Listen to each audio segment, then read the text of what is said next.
గుంటూరు జిల్లా చేబ్రోలు హనుమయ్య మైదానంలో నెరెడ్కో ప్రాపర్టీ షోలో సీఎం చంద్రబాబు మాట్లాడుతున్నారు. లైవ్ లో చూద్దాం. ఆర్టిఫిషియల్ ఇంటెలిజెన్స్ ఉపయోగించుకుంటున్నారు.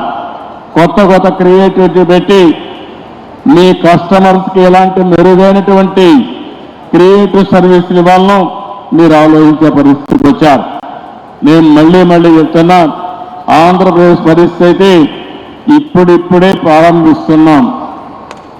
నిన్నటి వరకు పడుకున్న మిమ్మల్ని అందరినీ లేచి కూర్చొని పెట్టాం. ఇంకా మీరు నడవాలి, నడిచిన తర్వాత పరిగెత్తాలి. ఇంకా ఆ స్టేజ్కి రాలేదు. ముందు రాష్ట్రానికి ఆక్సిజన్ లేకుండా వెంటిలేటర్ పైన ఉంటే ఇప్పుడిప్పుడే వెంటిలేటర్ తీసి కొద్దిగా ఆక్సిజన్ ఇచ్చి ముందుకు పోయే పరిస్థితికి వచ్చాం. నేను ఇవన్నీ అతిశయోక్తి కింద చెప్పడం లేదు. మాకు ఒక బాధ్యత ఉంది. ఒక పక్క సంక్షేమం చేయాలి, ఇంకో పక్క అభివృద్ధి చేయాలి. ఈ రెండు చేయాలంటే సుపరిపాలన ద్వారానే సాధ్యం. ఈరోజు ఇక్కడికి వచ్చాను, కానీ టైం చాలా టైట్గా ఉంది. కానీ ఒకటే ఆలోచించాను, నిర్మాణ రంగం కుదేలైంది. ఈ నిర్మాణ రంగానికి చేయూతనివ్వాలి. ఒకసారి కాదు 100 సార్లు ఈ విధంగా మీ దగ్గరికి వస్తే తప్ప మీలో శక్తి రాదనే ఉద్దేశంతోనే నేను ఇక్కడికి వచ్చాను. అండగా ఉంటాం, అన్ని విధంగా చేయూతనిస్తాం. మీరు కూడా పాతవన్నీ మర్చిపోయి ముందుకు పోయే విధానానికి శ్రీకారం చుట్టండి. ఈరోజు మీరు చూసినప్పుడు 14-19లో కియాన్ తీసుకొచ్చాం.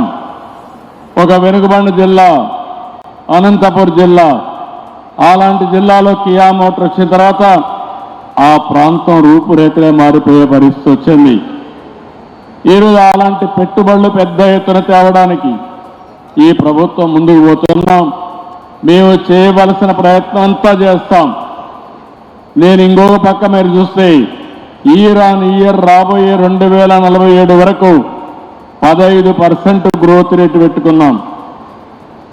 ఇండస్ట్రీస్ రావాలి, వ్యవసాయ రంగం అభివృద్ధి కావాలి, వ్యవసాయ రంగంలో ఆధునికత, అదే మరిగా వాల్యూ అడిషన్ రావాలి. వ్యవసాయ రంగంలో రా మెటీరియల్స్ పంపించడమే కాకుండా వ్యవసాయ రంగంలో వ్యవసాయ ఆధార పరిశ్రమలు రావాలి. ఇవన్నీ రావాలంటే మళ్ళా ఇన్ఫ్రాస్ట్రక్చర్ డెవలప్ కావాలి. ఆ ఇన్ఫ్రాస్ట్రక్చర్లో construction infrastructure major role play చేస్తుంది. దీన్ని ఈరోజు గుర్తించడం కాదు, 95-96 నేను గుర్తించి అప్పట్లో నేషనల్ అకాడమీ ఆఫ్ కన్స్ట్రక్షన్ తీసుకొచ్చాను. ఇప్పుడే మీ ప్రెసిడెంట్ గారు హరిబాబు గారు చెప్పారు, మేము స్కిల్ డెవలప్మెంట్ చేస్తామని. నేను ఆ రోజే నేషనల్ అకాడమీ ఆఫ్ కన్స్ట్రక్షన్ పెట్టి, తెలుగు వారు ఎప్పుడు కూడా కన్స్ట్రక్షన్లో ముందు ఉన్నారు. దేశమంతా కన్స్ట్రక్షన్ అంటే మన కంపెనీలో ఉన్నాయి, కానీ మనలో కూడా ఇంకా మేషన్స్ కానీ కార్పెంటర్స్ కానీ లేకుంటే వేరియస్ కన్స్ట్రక్షన్ వర్కర్స్లో స్కిల్స్ తక్కువ ఉన్నాయి. ఈరోజు మోడర్నైజేషన్ వచ్చింది, మోడర్న్ టూల్స్ వచ్చాయి, ఎక్విప్మెంట్ వచ్చింది.